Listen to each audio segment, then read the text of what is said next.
Hello, it is Monday, September 6th, 2021. I'm Chris Remo, and welcome back to my New York Times Crossword Daily Solve. It is a Monday puzzle today, so we're kicking off the week with an early, well, I suppose it is early where I am right now, even earlier if you're in North America, but we're kicking off the week with an easy crossword, I hope. Better be easy, I seem to be addled today.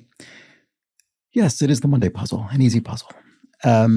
And quickly, I will mention the new Twitter account at The Daily Solve.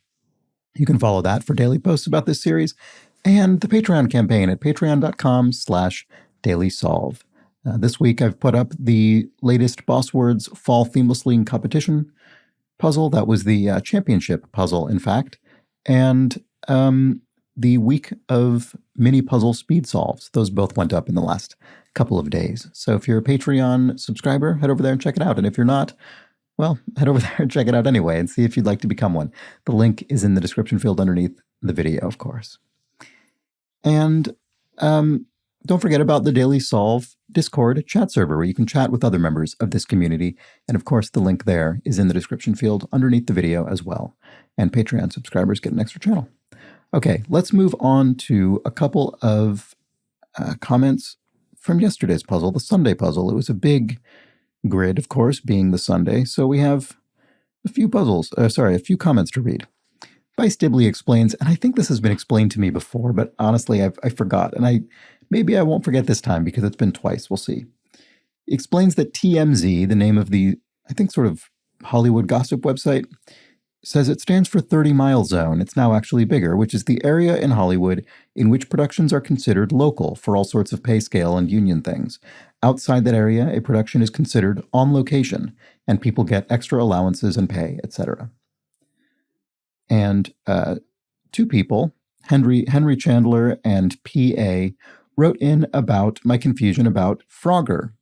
The maker of Frogger was Sega was credited as the maker of Frogger in yesterday's puzzle, and I didn't actually know who made Frogger, but I suspected it probably wasn't Sega. And I was right. PA says, I also paused at Sega as the maker of Frogger because I was pretty positive Konami made it. I was right. Sega manufactured the boards and cabinets, but Konami developed the game. Konami also still holds the rights to the game. And Henry Chandler points out it was released in 1981, developed by Konami, manufactured by Sega, and said it might have been more accurate for the clue to be publisher of Frogger rather than maker of Frogger. Shama Bowl, so this is in reference to demure, D-E-M-U-R-E, which I said could have been a noun or a verb. And she says, is demure a verb? Or were you thinking demure with D-E-M-U-R, no E on the end? And yes, you were right. It turns out demure with an E, there still is sort of an archaic verb form of that, but more properly, the verb form should be spelled without the E. And it turns out Shama was also the one who pointed out my ASPCA mistake when I referred to it as the American Society for the Protection of Cruelty to Animals. And she apologizes for making me feel abashed. No worries at all. That's completely fine. And Zio R95 says, as a Brit, the clue about Dennis the Menace's dog is a bit more challenging. As the U.S., this is one of my favorite facts. I love this. This is, I really should have mentioned this in the puzzle itself because it's so good. But now Zio R95 gets to point it out. As the US and UK separately came up with characters called Dennis the Menace, and by a massive coincidence, they debuted on the same day, March 12th, 1951. The UK one has a pet dog named Gnasher and is a bit more menacing compared to the US Dennis, who's just a bit mischievous. Yes, that is true. This is a fact I never get tired of, that the United Kingdom and the United States both debuted Dennis the Menace cartoons on the exact same day. In the UK, this is the Dennis the Menace characters, one of the recurring strips in a sort of comic magazine called The Beano, and it's a pretty, it's a classic of British youth, including Dennis the Menace, who, yes, is a much more, the UK Dennis the Menace is much more menacing, as the commenter said. All right. Anyway, let's get on to the puzzle. This is actually a debut construction. I looked that up. A debut puzzle by Emily Rourke, or debut in the New York Times anyway. Edited, as always, by Will Shortz. And it will likely have some kind of theme. We don't yet know what that will be. because there's no title on the weekday puzzles. Anyway, are we ready to get started? I say we are. Okay. Thick rugs. Could be shag rugs. Sisterly. Why can I not bring to mind what the word for sisterly is? That's infuriating. A wild guess could be a stab. Mata Hari was a World War I spy. Brother betrayed in the Bible. Abel, Cain and Abel, of course. And a heavily padded hockey player. Actually, this came up in the crossword the other day. A goalie. I think the other day, goalie was in the clue and pads was the answer. So a no-no is a taboo. Towards the back, a rear. That would be used on a ship, I think, most commonly. An early addendum to the Constitution, the U.S. Constitution, an early addendum would be the Bill of Rights, the first 10 amendments to the Constitution. Radio host glass would be Ira, and of course, sisterly is sororal, as in sorority. That should have come to mind more quickly. A taxi charge would be taxi fare, the fee you pay to the taxi driver. And a Gutenberg invention, this is letterpress, I assume? Yeah, letterpress. Gutenberg, the early printing innovator.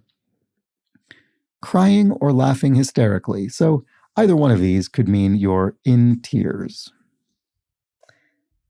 And let's jump back up to the top. A Febreze target. That's a something you spray to get rid of an odor, I believe. And like some exams and medicines, well, either one of those could be oral. And even though it's and, we don't need the plural because this is being used as an adjective. Actress Moore of Ghost. Demi Moore. Never seen Ghost, actually. Referenced, I would say Ghost referenced in the crossword, not all the time, by no means, but certainly more often than the average film. All right, ancient artifact, a relic. And adios, amigo, you might say, as you depart.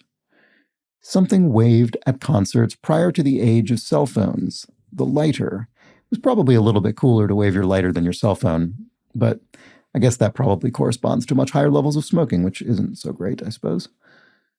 En masse, I mean. Rule by a small group is... Oh, an oligarchy. Sorry. I was looking at this and I was trying to get some kind of elite thing in there with the O, but I don't know why, because I didn't have a T here anyway. Anyway, oligarchy. And avidly enjoyed could be ate up. And covers with black goo, tars, as in a street. You tar a street. Or I guess a roof, maybe. Section of a circumference is an arc. So circumference of a circle, for instance. An arc would be one segment of it. I'm not impressed. I guess meh, you could say if you weren't impressed by something. And equal blank for equal work, equal pay for equal work. And then that completes pack down as tamp down. And as always, when we see this parenthetical as part of the phrase, so when we have down in parentheses to create pack down, that means we'll do the exact same thing for the answer. So we'll tamp down corresponds even more tightly to pack down than tamp would to pack without the down. All right, blank 51 UFO landing site is Area 51, and adjudged and stag's mate. Is a stag's mate a doe? And an occasion for an egg roll would be Easter eggs. And I've got it is the phrase Eureka, which I think is also the motto of the state of California. Anyway, fine works for me could be okay, sure, works for me, fine. Slowly burn could be smolder. And let's get back up. Let's stop skipping so many. All right.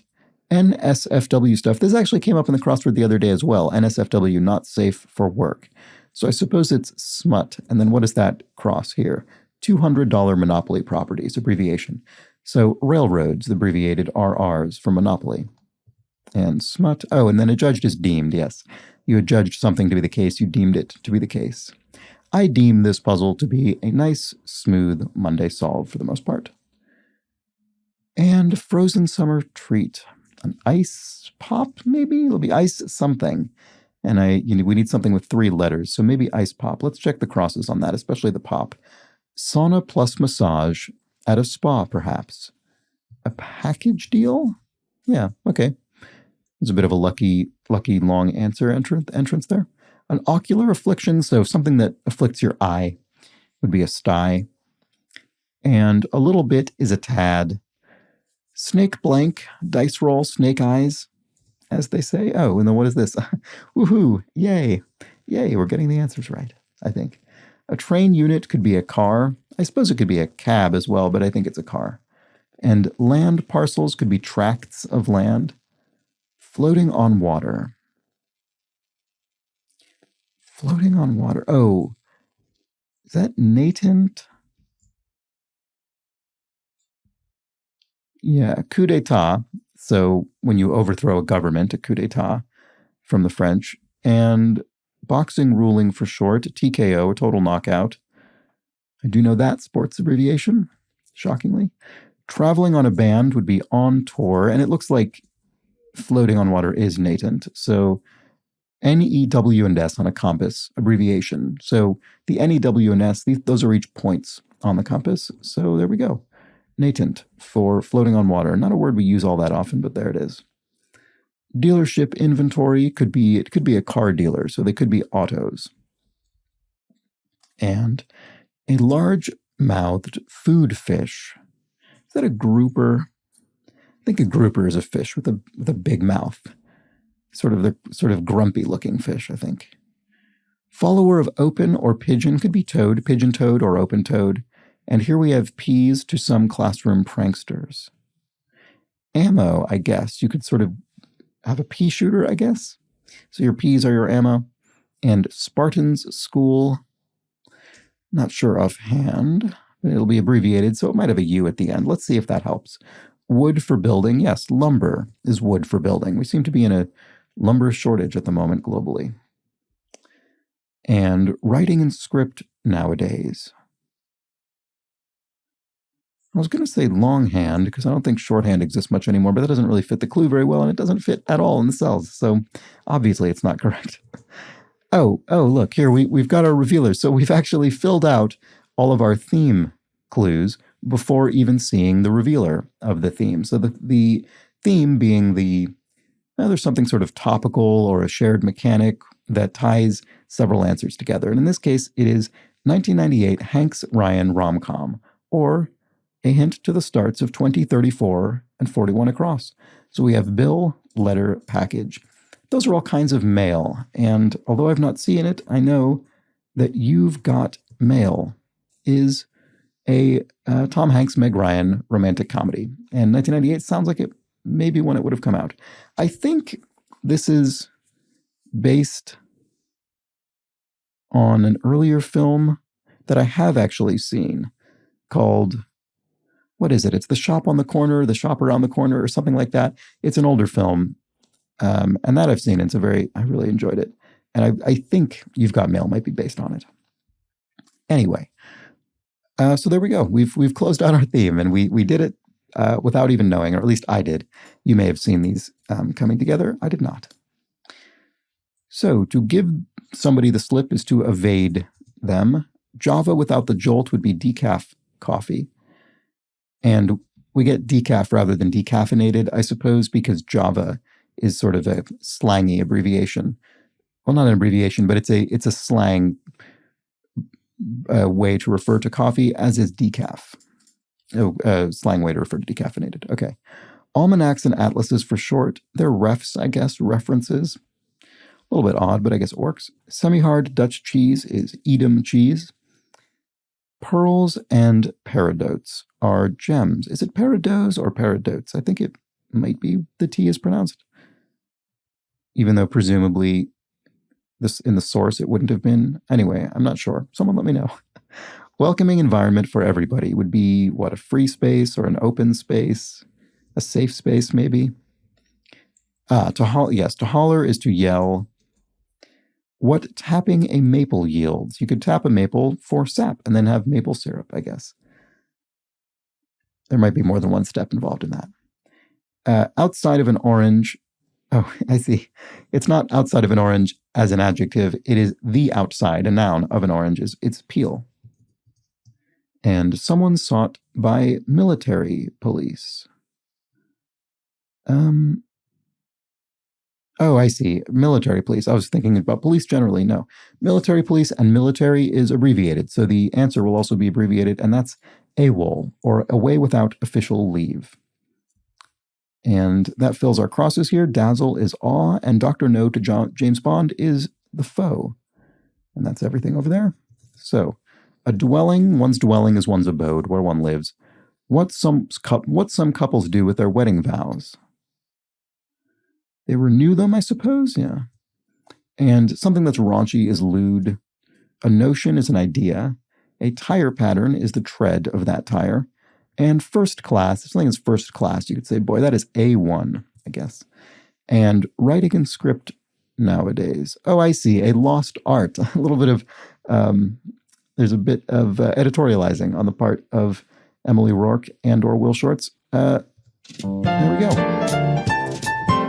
That was the Monday puzzle, a nice, smooth solve, and a theme that sort of got lost in the puzzle for me a little bit, but I was perfectly happy to fill in the revealer at the end. And indeed, the revealer, the sort of explanatory clue that ties the whole theme together, it was located roughly where we would expect in, well, sort of trending towards the southeast of the grid in the acrosses.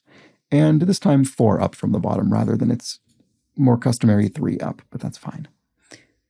So there we go. That was the Monday puzzle. I mean, I think it was pretty straightforward, which is exactly what we would expect and hope for on a Monday. So let me know if you found that to be true. I'm curious if you saw the theme before you'd actually completed the whole thing, which was obviously not what happened in my case. I suppose, trying to think how that might not have happened. I suppose I would have needed to jump around a fair amount because none of these were particularly tricky, I don't think. I mean, certainly if you had some crosses. I guess if you were just solving a crosses and not going down, some of these might be a little trickier to solve. Anyway, not too much else to review, I don't think, about this. As I say, it was a pretty straightforward Monday puzzle, but again, no complaints about that. A nice, smooth debut from Emily Rourke. And I hope you enjoyed the puzzle. I hope you enjoyed the video, especially. If you did, please do subscribe. I know we've hit our 4,000 subscriber goal, so thank you to everybody who has subscribed in the last recent days in answer to my appeal. But that doesn't mean you shouldn't still subscribe if you aren't already. Just because we've hit that goal doesn't mean we shouldn't strive for the next one, 5,000, which I know I said I wouldn't keep mentioning 5,000, and I won't, I promise. Anyway, let's move on. Thank you to everyone who has subscribed. And if you think you know someone who might enjoy this, please do pass it on. Word of mouth is really the only tool that we have. So to the extent that you could recommend this either directly to somebody or on your online meeting place or social media or discussion forum of choice, then that would be a big help as well. And if you particularly enjoy this series and you'd like to contribute directly to its ongoing sustainability, consider heading over to the Patreon campaign and becoming a patron, where for a few pounds a month or the equivalent in your local currency, you can gain access to the wealth, the whole vault of bonus video solves that has already been published, as well as the new ones that go up every single week. As well as that, you can get extra access to the Discord chat server, and depending on the level at which you contribute, you may also become eligible for an exclusive mug with a "Let's Check the Crosses" slogan emblazoned on it, and I'm waiting with bated breath for my mug, which apparently has been shipped. I don't actually know where Patreon ships them. I don't know the origin of the shipment, so I don't know how long it'll take to get to me, but it is on its way. I'm looking forward to it. And I know that other people's have been shipped as well. I think there were roughly 10 that were shipped at the beginning of this month, so that's very exciting. Anyway, at that level, you also receive periodic thanks on these very videos right now. And today, I would like to thank Joe Percy, as well as always, the inestimable Hood Monster. So thank you, Joe, and thank you, Hood Monster, for your generous recurring support. I really appreciate it. It helps make this whole thing a sustainable enterprise for me. And to that end, I will, of course, be back tomorrow to solve the Tuesday crossword. I hope you join me for that. But until that point, please do have an excellent remainder of your Monday. Take care.